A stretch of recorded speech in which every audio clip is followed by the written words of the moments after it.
다들이 뭐람 제모팅 십지배에게 어 통근을 야패배 경고연 계획에서 총구시 전부 저당 되네 뭐 강화를 무채 위배 러주 계획 신년 넘버 저당 나는 신기 지 초시 긴중인데 주모도 주문 넘버 저 다는 신기더지 초다하는 패배에게 텐데 미망 이제 비리빈다래 다는 신기 아주 히말라야 빈다 나버서 저렇게 상관을야 네 자시베的 tum지슈아잉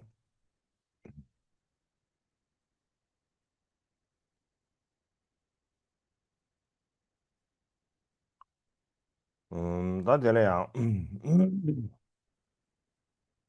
가장确实对좀 캠베게다 소설 쉬루면 나로네 엔다 최 수버디 니지 첨버디 개청이 무슨 이브래 다디 고려한 데네 까메디스 쉬나 삼타서 다티 버신비기 쇼로디즈 나로네 니지 첨버디 다 개시부 이브지 무슨 요래 이내 다지 니지 첨버디 귤레게야 레알라버지 매버체 귤레게야 도스가라 하버버지 이사레 삼사르버지 정도 지다당 알아서 Dans le cadre de ces 40e Grand Kagumen Lam, à tous ceux qui se sont réunis pour cet événement, euh, à la tête le sublime Gyaltsab Rinpoche, ainsi que les autres Rinpoche, ainsi que les lamas Kempo, amis spirituels, ainsi que les différentes communautés monastiques de moines et de nonnes, de même que aux différents amis du Dharma venus des quatre coins du monde. D'une façon générale et en particulier des régions himalayennes, à vous adresse mes salutations empreintes de souhaits de bon augure.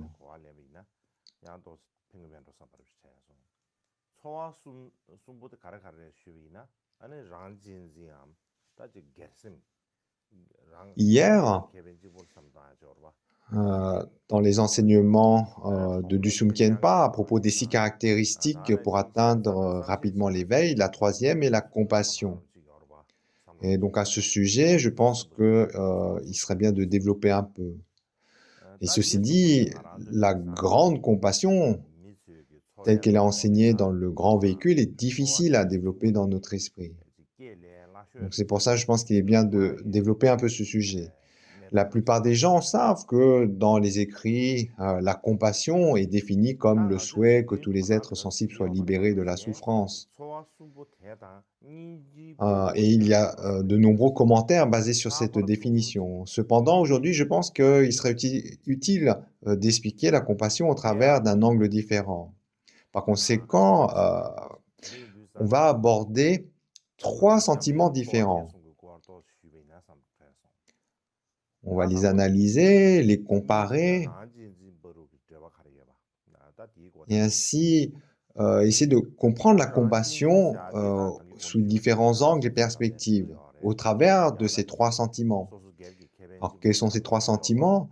Le premier, c'est l'égoïsme, le fait d'être concentré principalement sur soi. Le deuxième, c'est le sentiment d'isolement, le sentiment de ne pas avoir d'amis. Et le troisième, le sentiment de sympathie, d'empathie. Voilà les 3 sentiments. Ces 3 sentiments, de nos jours, dans la vie de tous les jours, sont des sentiments qui sont communs, qu'on peut facilement expérimenter dans notre vie quotidienne ou voir les gens autour de nous l'expérimenter. Et d'une façon générale, on n'y prête pas beaucoup d'attention. Cependant, il se trouve que ces 3 sentiments ont un lien profond avec la compassion, et notamment la façon dont la compassion va naître en nous a un lien étroit avec ces 3 sentiments. Et par conséquent, je pense qu'il sera bien de développer ce sujet. Donc tout d'abord, comme évoqué, Le premier des trois sentiments, c'est l'égoïsme. Donc le fait de ne penser qu'à soi. Donc, on peut parler d'égoïsme, mais l'idée donc c'est que tout est centré autour de soi.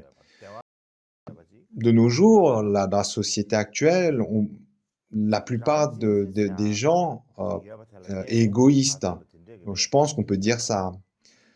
Les relations humaines, l'économie, la politique, toutes les sciences sociales ont pour base cette notion d'égoïsme. Et par conséquent, à première vue, cette notion d'égoïsme semble avoir peu de rapport avec la compassion. Et même quand on y réfléchit, les deux semblent contradictoires, l'égoïsme et la compassion. Par conséquent, est-ce que l'égoïsme et la compassion ont réellement un lien? Sont-ils contradictoires? D'une façon générale, bien que l'égoïsme et la compassion apparaissent opposés, ils ont en réalité comme la même source. Ils émergent du même point de départ. Dès notre naissance, on a naturellement le sentiment de vouloir être libre de la souffrance et d'avoir le bonheur. L'égoïsme rend cette qualité naturelle très claire et évidente, en se manifestant par les pensées telles que « je veux le bonheur »,« je ne veux pas souffrir ». Donc l'égoïsme, en fait, met en lumière cette qualité naturelle à chercher à éviter la souffrance et à chercher à connaître le bonheur. Cependant, le fait qu'on fait cette distinction entre soi et les autres fait que on a ce sentiment d'égoïsme. Quant à la compassion, elle prend cette qualité naturelle de départ, cette aspiration à éviter la souffrance, à être heureux, et en fait, on va l'élargir. Lorsqu'on comprend que les autres également souhaitent être libres de la souffrance, ils souhaitent être heureux, que les autres, tout comme moi, veulent le bonheur, ne veulent pas souffrir, alors cette pensée égoïste dans un temps, je veux être libre de la souffrance, je veux connaître le bonheur, eh bien, elle va se tourner vers les autres, elle va s'élargir vers les autres, en s'exprimant donc, puissiez-vous aussi être libre de la souffrance, puissiez-vous aussi connaître le bonheur. Par conséquent, le point essentiel ici, c'est qu'il ne s'agit pas d'éliminer l'égoïsme, mais d'élargir la portée de la notion du moi. Et comment y parvenir?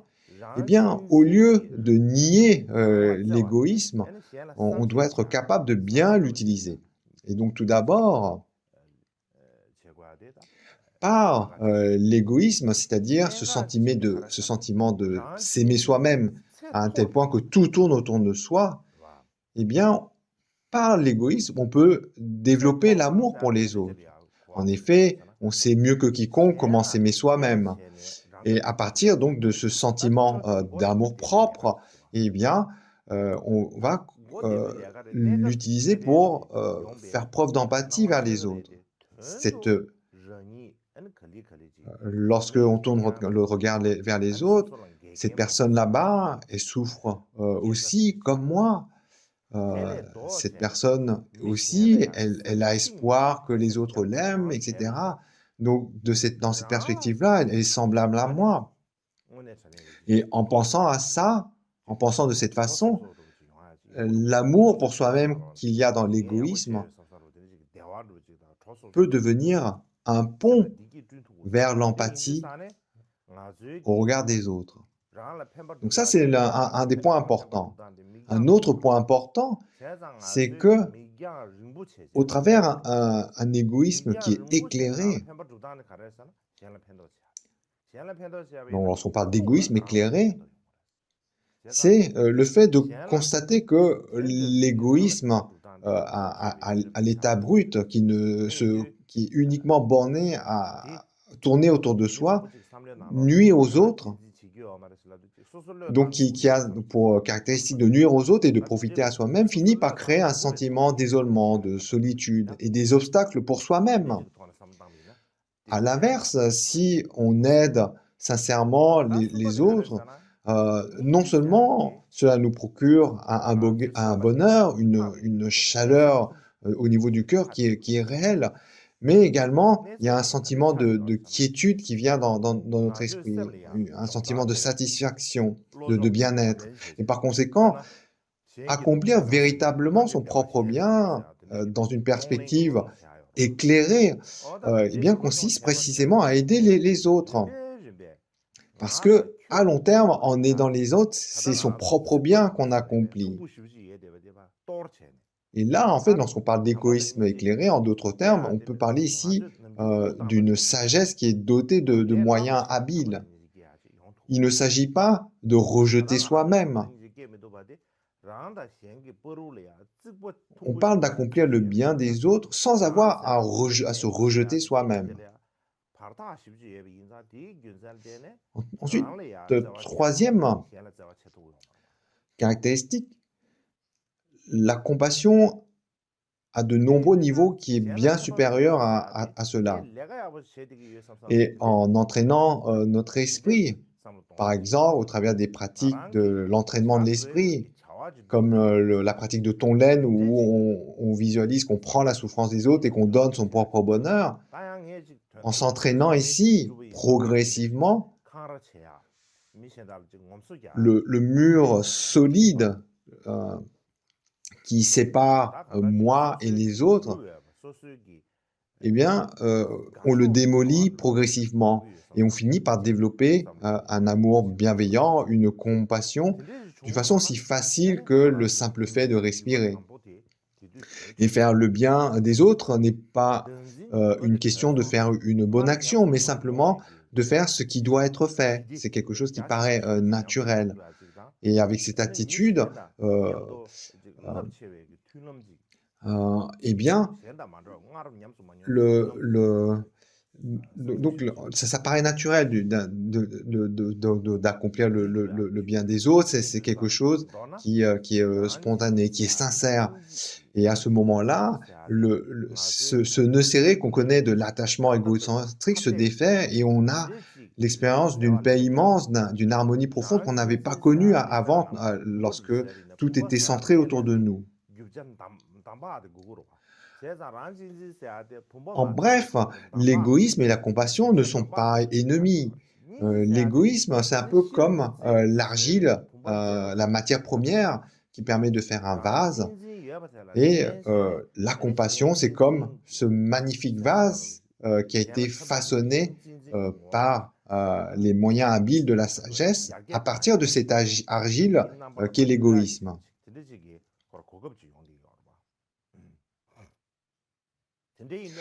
On ne doit pas avoir de honte à avoir des pensées égoïstes. On doit comprendre qu'elles recèlent un pouvoir précieux qui nous permet de rechercher la libération de la souffrance et de poursuivre le bonheur. Et en commençant par lutter uniquement pour nous-mêmes, avec beaucoup d'efforts, lorsque les pensées sont que uniquement tournées autour de nous. Donc il y a un sentiment, on voit en fait les inconvénients à être vraiment extrêmement égoïste, on va dire. Mais néanmoins, donc même si on a connu cette expérience de devoir avoir beaucoup d'efforts pour se battre pour soi-même, que pour soi-même, eh bien, sur la base de ce sentiment d'égoïsme, on peut progressivement être capable, en étendant ce sentiment d'amour-propre vers les autres, de développer en nous un amour chaleureux aux personnes qui nous entourent, et puis euh, petit à petit, en fait, l'étendre à tous les êtres qui emplissent l'espace.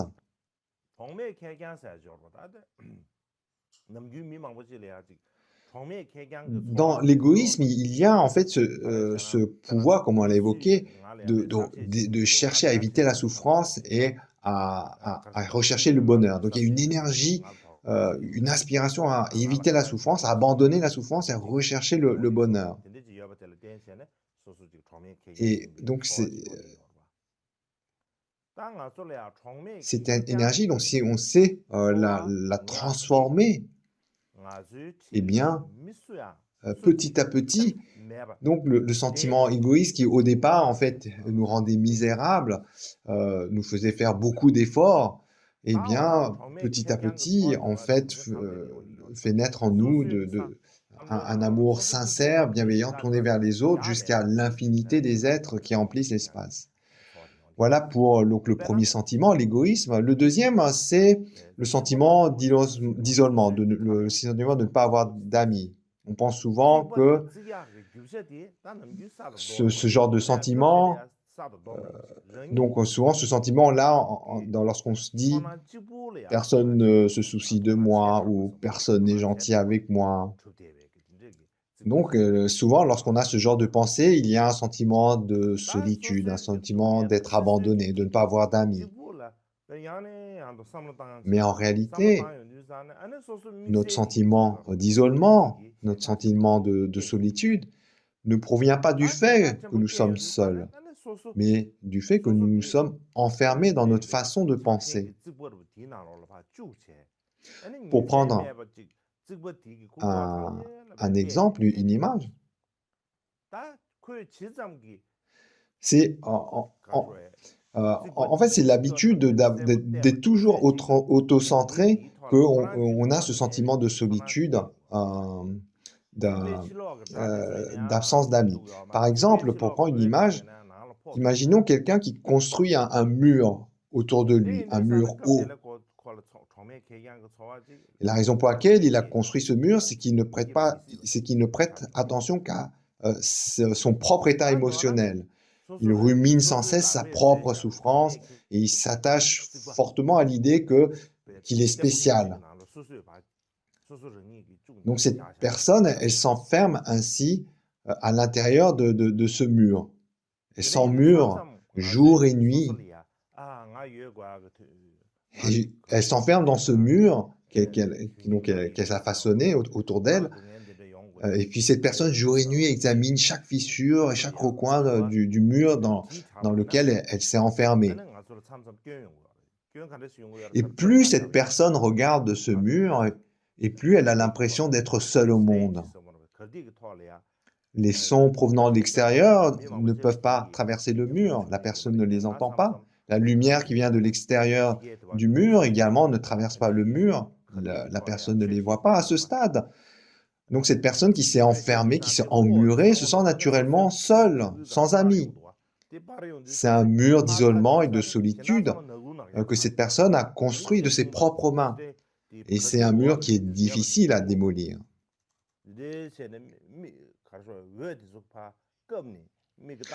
Par conséquent, parfois,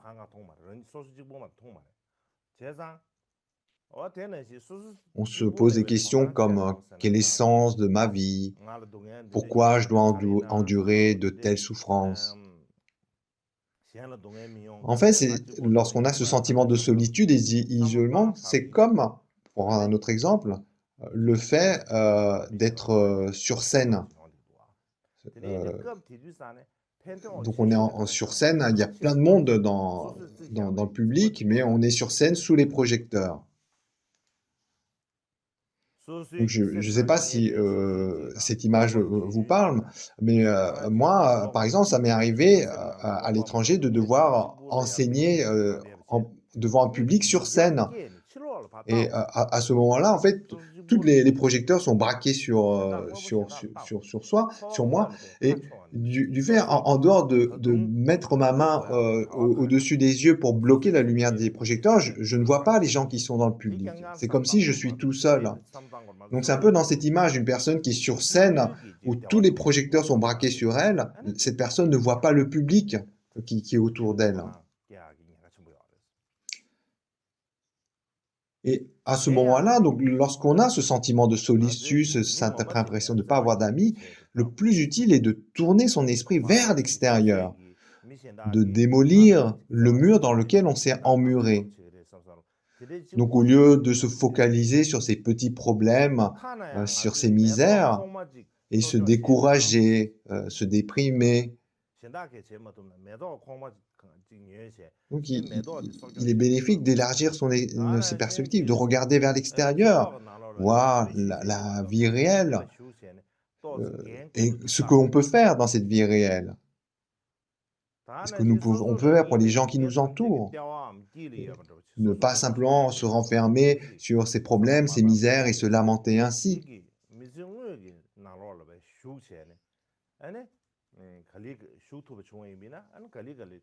Par exemple, nous devons voir si nous pouvons montrer de l'affection à une personne réelle. Autrement, simplement attendre que les autres nous montrent leur amour ne convient pas. Donc, tournons notre regard vers l'extérieur. Voyons par exemple si on peut prendre soin d'un pot de fleurs ou si on peut prendre part à une activité communautaire, une activité sociale, et dans cette activité, assumer un peu de responsabilité.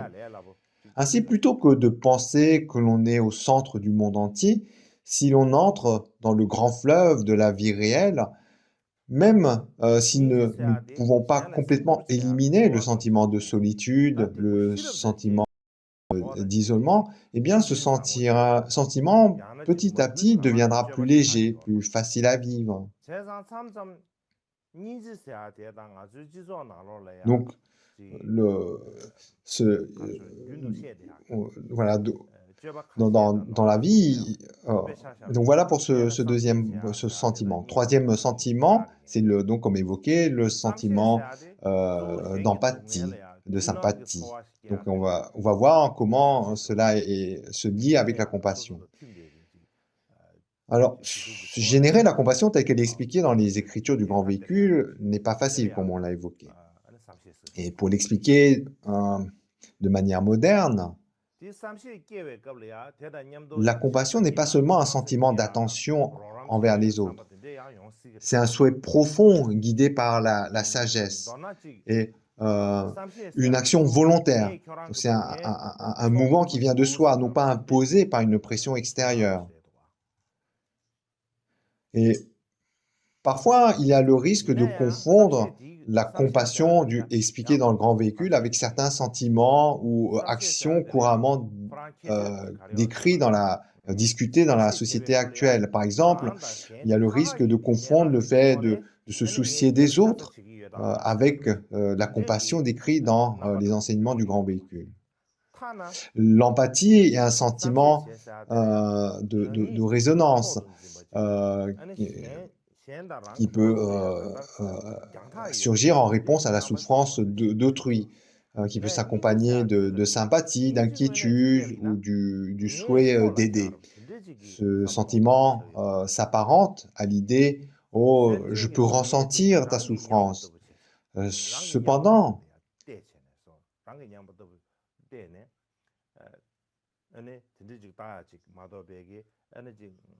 donc ce sentiment de sympathie ou d'empathie, donc souvent, elle est expérimentée avec la distinction de moi et les autres. Et par conséquent, donc ce sentiment d'empathie ou de sympathie, il peut également signifier « Oh, je suis désolé pour vous ». Il y a cette distance entre moi et les autres. Et ce « je suis désolé pour vous », eh bien, ça peut impliquer également une certaine forme d'arrogance ou un sentiment de distance par rapport à l'autre. On ressent de la pitié, etc. Alors que la compassion authentique, lorsqu'elle surgit, elle ne fait pas de distinction entre soi et autrui. Au contraire, on perçoit la souffrance des êtres sensibles comme si c'était notre propre expérience, mais néanmoins sans que cela suscite d'attachement. Donc c'est pas comme un fardeau qu'on porte. De plus, la compassion évoquée dans les enseignements ne se limite pas qu'à des êtres particuliers comme des parents ou des amis, mais elle considère tous les êtres sensibles de façon égale. Et il y a un lien indissociable entre la compassion décrite dans le grand véhicule et la vision de l'interdépendance.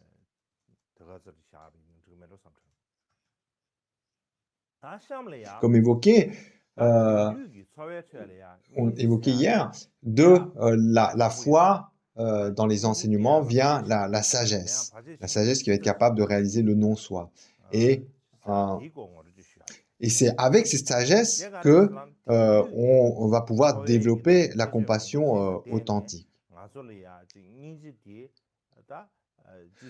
Donc voilà, basé sur ces trois sentiments d'égoïsme, de solitude et d'empathie, les différents éclairages qu'on peut apporter par rapport à la compassion enseignée dans le grand véhicule. Ensuite,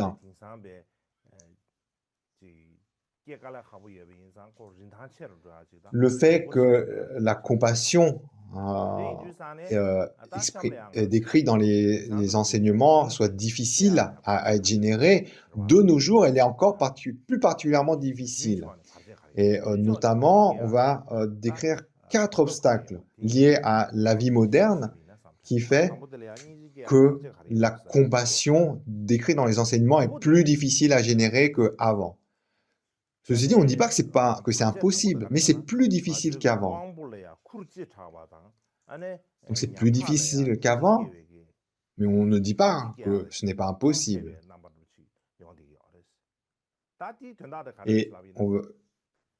Mais le fait que ça soit plus difficile, eh bien, fait que cette compassion, de nos jours, a une valeur encore plus grande, elle est encore plus précieuse.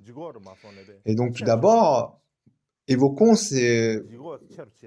quels obstacles qui font que le fait de générer la compassion telle que décrit dans les enseignements est plus dur de nos jours. On va également voir qu'il y a des circonstances favorables. Mais tout d'abord, voyons les obstacles. Tout d'abord, il y a 4 types d'obstacles. Premier obstacle, c'est le fait que nos facultés sont submergées. Alors, qu'est-ce que ça signifie lorsqu'on parle de nos facultés qui sont submergées? Par exemple, faculté visuelle, faculté olfactive, etc. L'idée ici, c'est que on reçoit trop d'informations de nos jours. C'est trop pesant. Ça nous épuise. Alors pourquoi, en fait, on a ce sentiment d'épuisement, de fardeau? Eh bien, parce que de nos jours, on est dans l'époque de l'information. On est dans l'ère de l'information. On a trop d'informations. Tous les jours, il y a plein de nouvelles, de catastrophes, etc. Tous les défauts qu'il y a dans le monde, les guerres, les catastrophes, tous les jours, on apprend cela, ça nous arrive comme de la pluie, tous les jours. Et puis, en plus, ce n'est pas des informations qui sont détaillées, ça vient par fragments. Et tous les jours, ça vient ainsi. Et donc, ainsi, on entend parler à droite, à gauche dans le monde, plein de catastrophes, de souffrances, etc. Et nous, notre propre cerveau, il a une faculté de protection. Il a une capacité de se protéger. Donc, lorsqu'il voit et lorsqu'il entend parler de la souffrance d'une façon trop excessive, eh bien, notre cerveau, instinctivement, il va se protéger.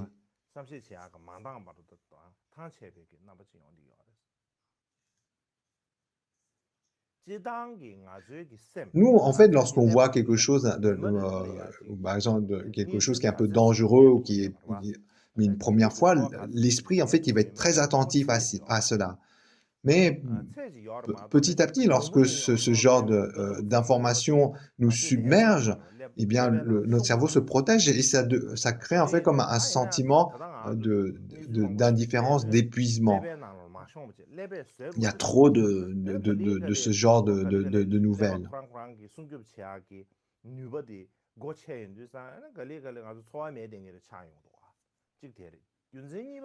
Donc alors, on ne peut pas en fait gérer toutes ces informations-là. On n'a pas le temps de digérer tout cela. Donc notre esprit ou notre cerveau,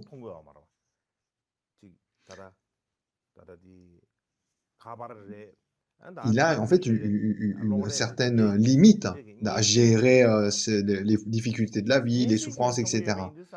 Et donc, lorsqu'on entend parler de toute la misère du monde, physiquement, par notre cerveau, notre constitution, on n'arrive pas, ça nous submerge et petit à petit, notre cerveau, pour se protéger, en fait, il va fermer ses facultés. On va être moins attentif à tout cela. La deuxième,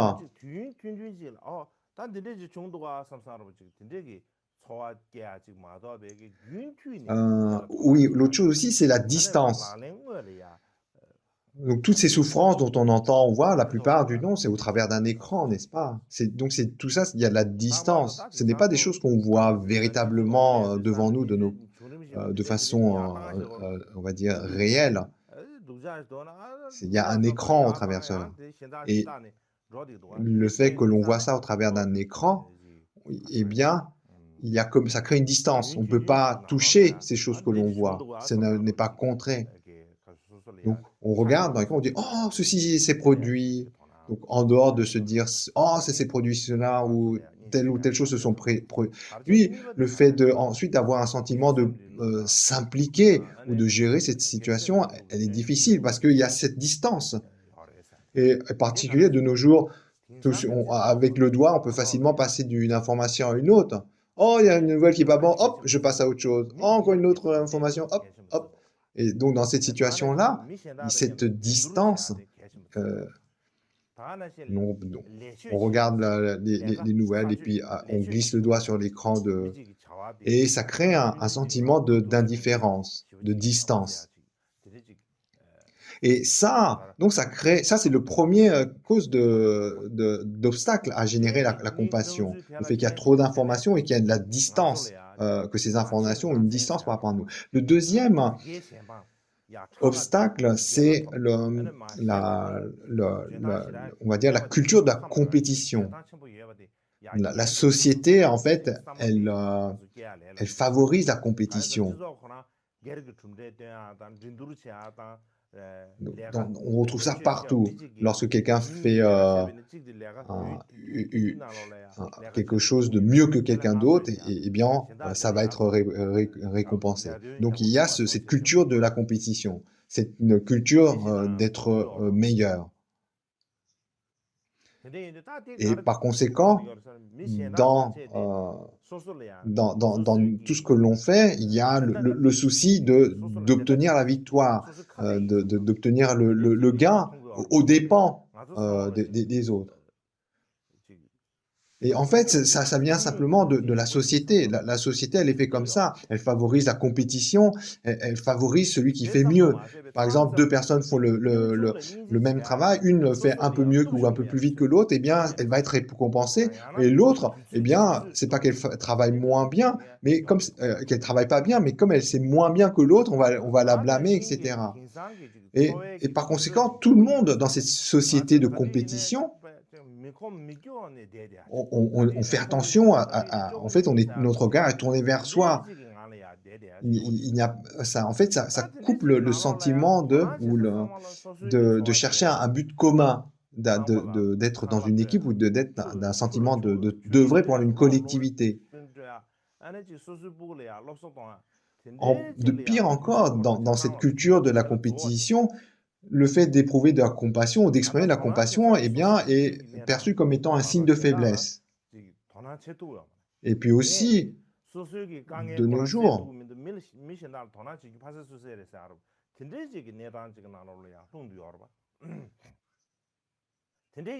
Donc, dans cette ambiance,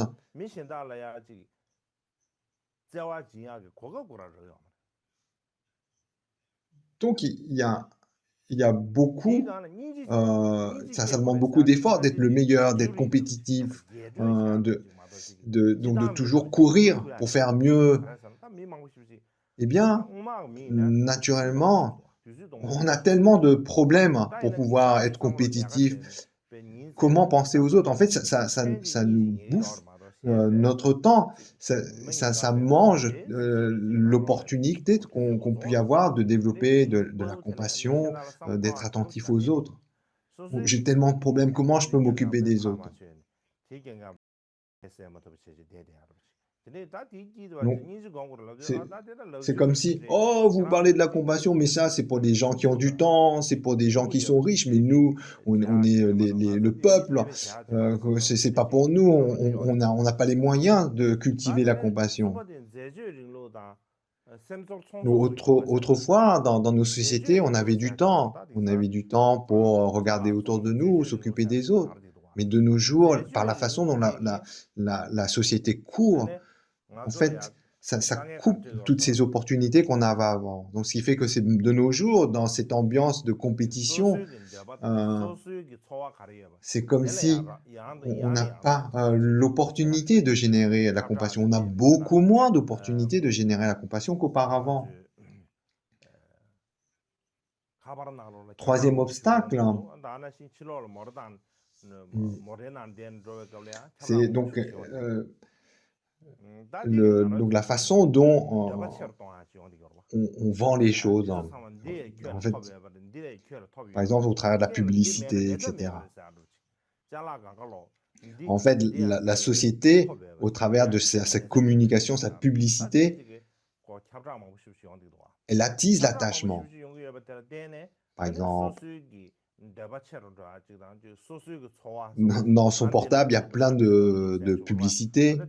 Lorsqu'on conduit sur notre chemin, il y a plein de publicités sur nos téléphones, à l'extérieur de nous. Et toutes ces publicités, elles attisent notre attachement. Ah, si vous n'avez pas ceci, c'est comme si vous étiez ringard ou vous n'êtes pas dans le coup. Et donc, par conséquent, on sent presque obligé d'obtenir toutes ces choses, d'acquérir toutes ces choses. Et donc, toutes ces publicités, elles attisent notre attachement. Et donc, notre tête, elle est toujours à dire, oh, j'aime bien ça, j'ai besoin de ceci, j'ai besoin de cela.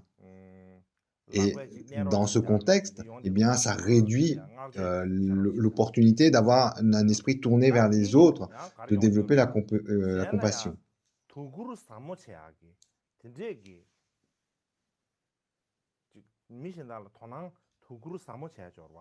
Et puis, aussi, dans la même idée, donc, même quand il y a, on va dire, la communication au travers des publicités, il y a des fois des gens, en fait, qui disent ou qui parlent de projets bienveillants, etc., et qui nous demandent de souscrire ou de les soutenir. Mais ce soutien, par exemple, elle se fait de façon indirecte, comme par exemple dans YouTube. Dans YouTube, il y a quelqu'un qui va faire une vidéo en disant « Oh, regarde, j'ai un tel ou tel projet qui est très bien pour les autres, qui est très bénéfique, très vertueux. » Donc, la personne qui fait la vidéo, donc, elle demande de l'aide au travers de cette vidéo. Donc, si vous m'aidez, je pourrais accomplir le bien de telle ou telle personne, je pourrais faire telle ou telle bonne action, etc.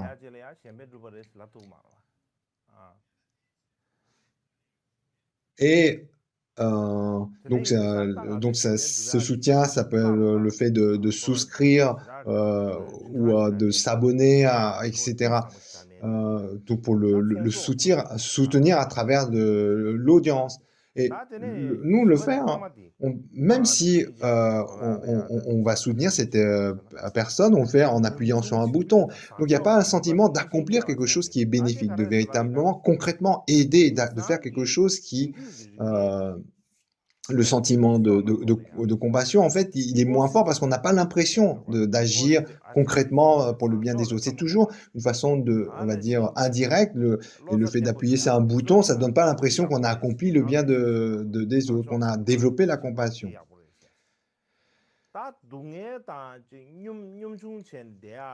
Ensuite, le quatrième obstacle,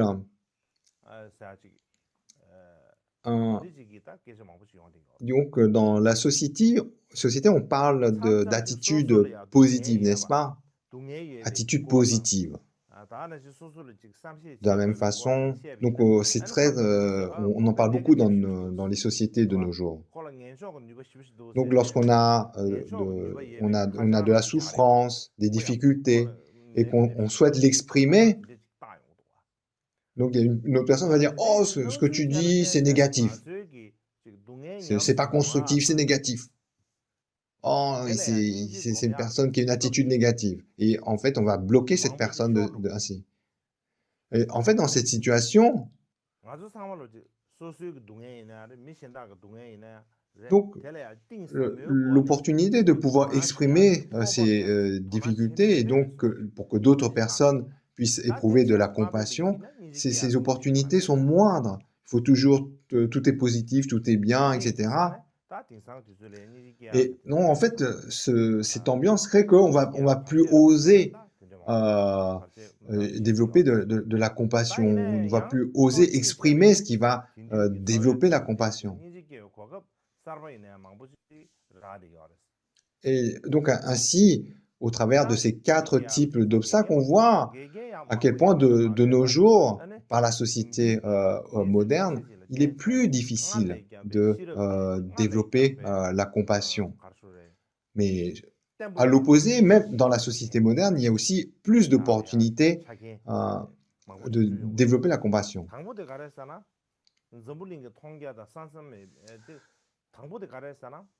De nos jours, il y a de plus en plus de personnes qui peuvent nous aider, des scientifiques ou des maîtres spirituels, qui peuvent nous aider à développer la compassion. Pourquoi? Dans un premier temps,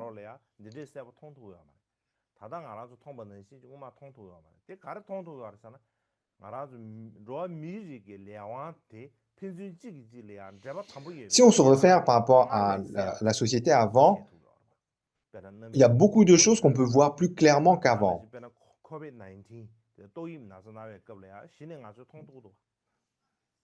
Donc, de nos jours, les liens dans la société, etc., euh, on le voit bien mieux qu'avant. Par exemple, le Covid-19, l'impact du Covid-19, du Covid-19 qu'il y a eu dans le monde, au travers des différents aspects de la société, on le voit beaucoup, on peut le voir, on peut le comprendre, le constater par différents reportages, différents médias. Donc, c'est des choses que on peut voir d'une façon assez détaillée.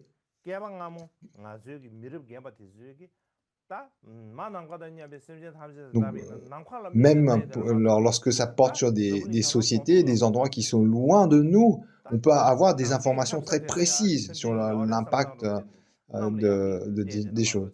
Mais autrefois, lorsqu'on vivait dans un village isolé, en dehors de dire, lorsqu'on dit penser à l'infinité des êtres qui emplissent l'espace, donc en dehors de juste regarder l'espace, on ne voyait pas les autres êtres. En dehors de notre village perdu, on n'avait aucune idée de comment était le monde, comment étaient les différents... on était incapable de comprendre cela. Et même lorsqu'on dit regarder, penser aux êtres qui emplissent l'espace, même en regardant le ciel, on devait imaginer ces êtres. En regardant le ciel, on ne voit personne. Et alors que de nos jours, tout ce qui se passe dans le monde, on peut avoir une information qui est bien plus concrète, bien plus détaillée que ce qu'on pouvait avoir autrefois. euh, euh, et deuxième bienfait, c'est que par la science,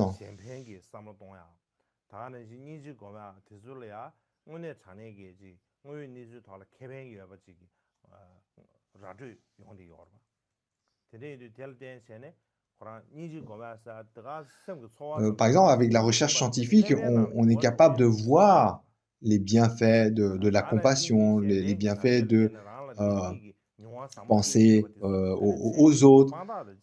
On est capable de voir l'impact au niveau du cerveau, au niveau des physiologiquement, et, et il y a des preuves, donc on est capable scientifiquement de voir les mécanismes de l'empathie, de l'altruisme, de voir que oh, bah la compassion, c'est pas juste un mot, c'est pas, ça a vraiment un impact positif dans notre comportement, ça apporte telle ou telle force, ça renforce telle ou telle chose en nous, etc. Et, euh, et donc, on est vraiment, de façon, au travers la science, on est capable de décrire plus précisément les bienfaits de la compassion, de l'empathie, etc., de la bienveillance. Et de ce fait, en fait, ça nous donne plus de conviction à développer les qualités de cœur, la compassion, etc.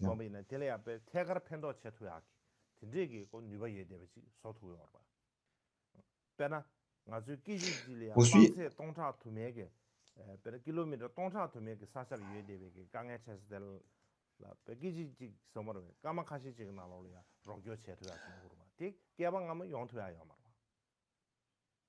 et l'autre chose aussi, c'est que maintenant, à travers l'ère de l'information, on peut aider les autres, même à distance.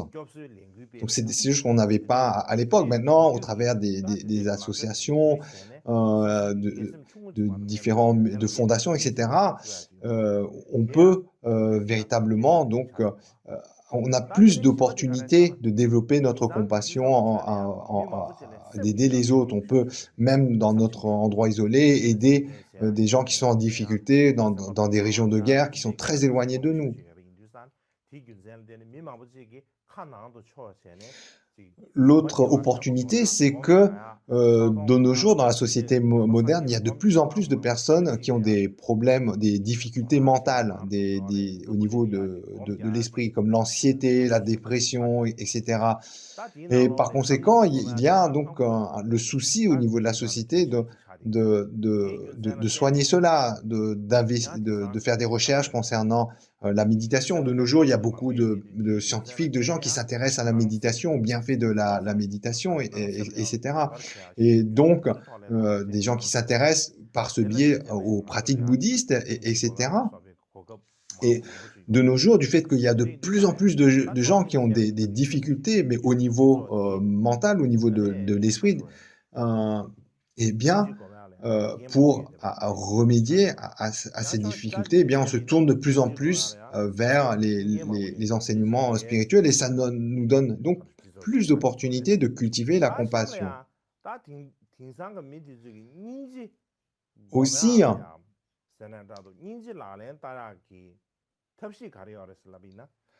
on peut voir au travers de ces différents exemples qu'il y a dans notre société moderne aussi beaucoup de facteurs qui favorisent le développement de la compassion. Ensuite, je pense que c'est bien aussi concrètement d'expliquer comment on peut entraîner pour développer cette compassion. Donc, tout d'abord, le premier entraînement, c'est commencer par quelque chose qui est à portée de main.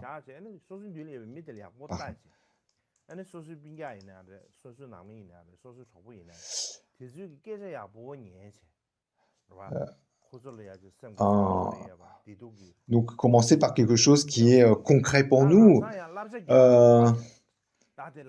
Et aussi, donc, mettre un peu son téléphone de côté. De nos jours, on est tellement, on est tellement le nez collé sur le téléphone, le téléphone portable, qu'on ne prête pas attention à la personne qui est devant nous. Donc, pour accomplir le bien des autres, commençons par quelque chose qui est concret, à portée de main.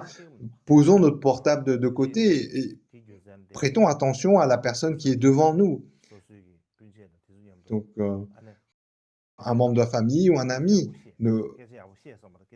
Donc, de nos jours, Tout le monde étant collé sur le téléphone, on n'arrive même plus à communiquer alors qu'on se trouve face à face.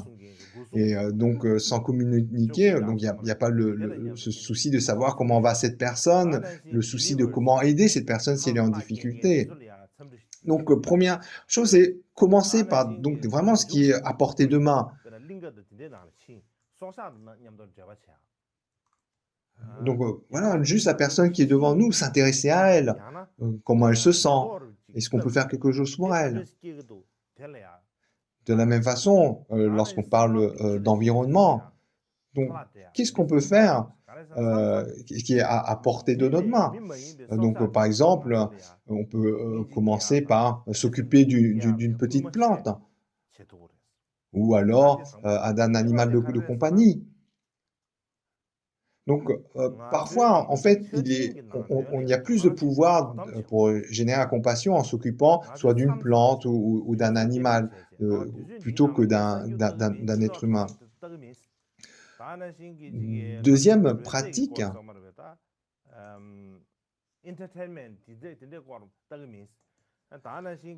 en fait, c'est pratiquer le jeûne numérique, savoir générer sa consommation d'informations. Donc, par exemple, régulièrement, savoir éteindre le fil des actualités, quitter les réseaux sociaux, savoir consciemment se poser des limites, consciemment chercher des contenus qui sont profonds, constructifs, plutôt que chercher ce qui est sensationnel, ce qui est de l'ordre de la distraction.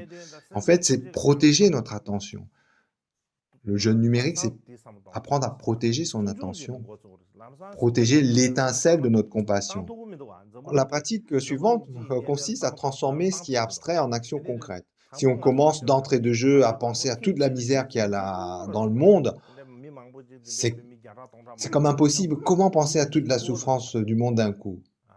C'est pourquoi, d'abord, commençons par aider une seule personne.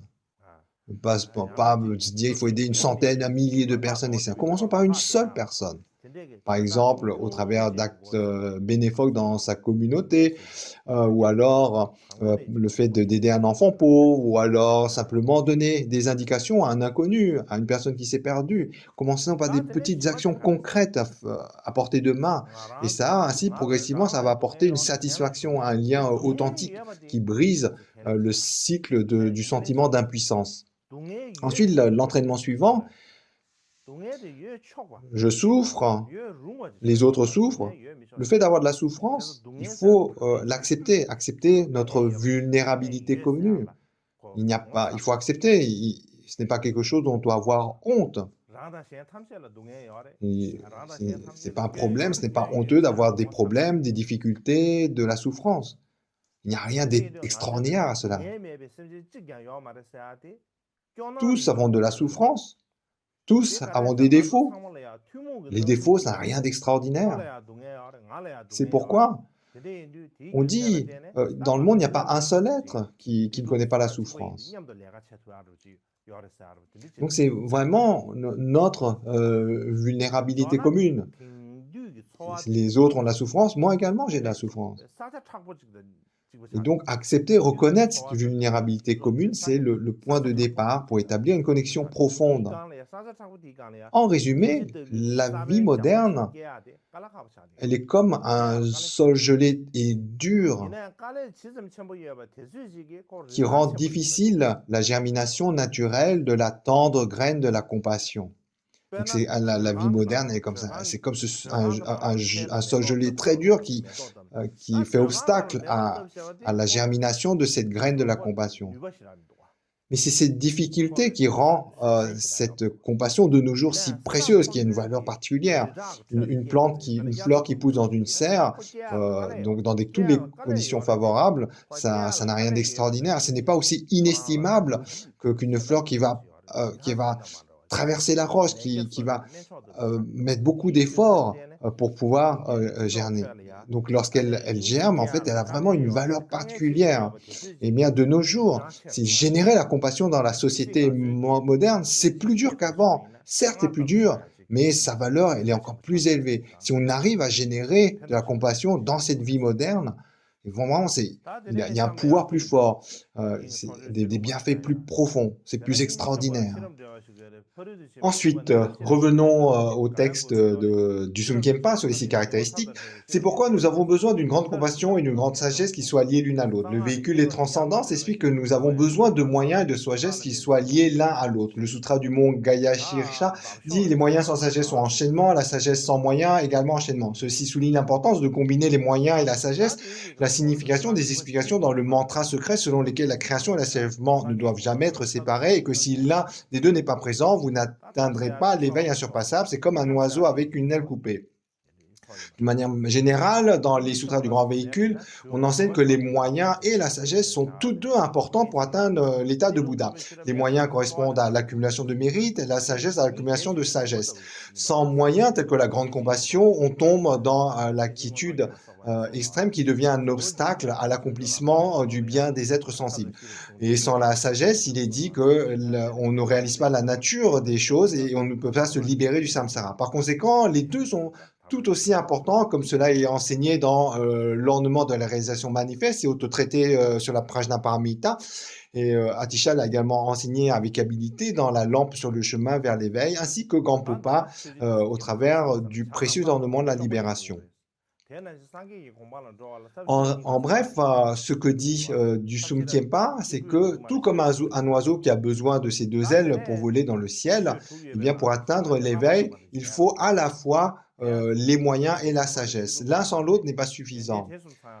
Ensuite vient dans les 6 caractéristiques la quatrième qui est le fait de rencontrer un maître. Donc voilà le texte. Vous pouvez posséder ces 3 qualités, mais si vous ne rencontrez pas un maître spirituel capable de vous guider sur la voie, elles ne vous seront d'aucune utilité. Même si vous perfectionnez toutes ces qualités, il n'y a pas de fin à l'existence sans un maître spirituel. Sans quelqu'un pour tenir le gouvernail, le bateau ne peut atteindre l'autre rive. Comme cela est dit ici, il est important de rencontrer un véritable maître spirituel.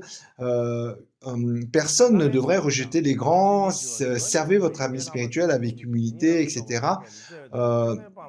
Ensuite, concernant les caractéristiques du maître, l'ami spirituel est discipliné, paisible et pleinement apaisé. Il fait des efforts pour les qualités supérieures et connaît bien les Écritures. Il a l'habileté de parler de la pleine réalisation et de la réalité telle qu'elle est. Il est d'une nature aimante, suivez-le sans vous décourager. Il n'y a pas un seul passage dans les mantras secrets ou dans la Prajnaparamita qui ne parle des caractéristiques d'un maître spirituel. Selon les mots de Gampopa, vous avez besoin de quelqu'un qui a rompu les liens d'attache à cette vie, qui peut guider les autres sur le chemin grâce à sa grande sagesse et qui, par grande compassion, n'abandonne pas ses élèves. Tout d'abord, les maîtres spirituels qui dépendent de cette vie se méfient des étudiants qui les servent et n'enseignent pas à ceux qui ne les servent pas. Ils rendent cette vie aussi longue et vaste que possible, commettant des actes nuisibles toujours plus nombreux par cupidité et par haine. Et leurs étudiants servant le maître commettent également de mauvaises actions. Si les choses tournent mal, il n'est pas difficile pour des bœufs attelés ensemble de tomber dans le gouffre. C'est pourquoi vous avez besoin d'un maître qui a rompu les liens de la dépendance à cette vie. Cependant, sans sagesse, un maître ne saura pas comment enseigner le dharma qui convient à l'esprit de ses étudiants. Afin de bénéficier aux êtres qui ont des inclinations très diverses, le maître doit enseigner étape à étape des instructions qui correspondent à l'intelligence de ses étudiants. Ainsi, s'ils ne deviennent pas érudits dans les 5 domaines de la connaissance, même les êtres nobles sublimes n'atteindront pas l'omniscience. Atisha lui-même dit, dans cette vie brève et éphémère qui est la nôtre, nous n'avons pas le loisir d'écouter et d'étudier de nombreux traités non bouddhistes.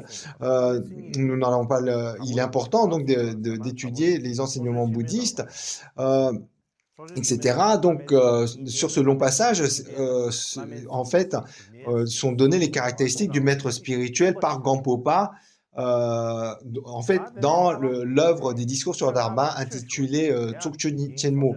Donc, en fait, il donne 3 différentes caractéristiques, et ici, là, la longue, c'est la 3e.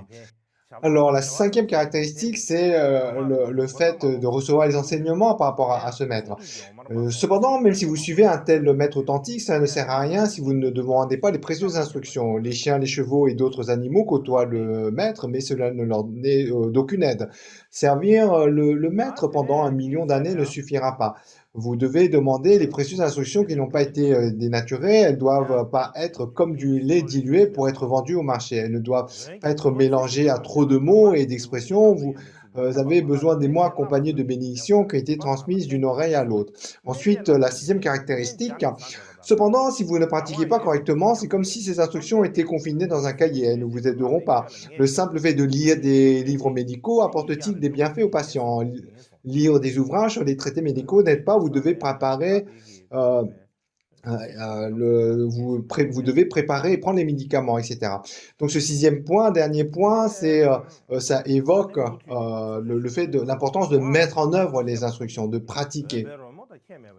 Et pour lire la fin du texte, malgré toutes les explications, de nombreuses instructions profondes, cela n'est pas différent pour lui à de la musique pour une personne sourde. Ça revient à mourir de faim au milieu d'une abondance limitée de nourriture, etc. Il est extrêmement important de mettre en pratique. Tout se résume à ceci. Lorsque nous sommes sur notre lit de mort, buvons nos dernières gouttes d'eau entourées de nos proches, etc., nous devons passer de lumière en lumière, de bonheur en bonheur, avec les Yidam, les Dakini qui viennent nous accueillir.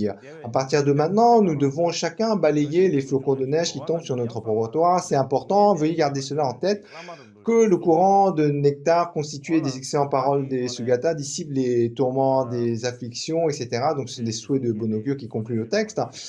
Donc voilà rapidement la fin de l'œuvre sur les 6 caractéristiques pour réaliser rapidement l'éveil. Donc on a vraiment survolé les 3 dernières caractéristiques parce que à mes yeux le plus important c'était les 3 premières. Donc la première la foi, la deuxième la sagesse et la troisième la compassion.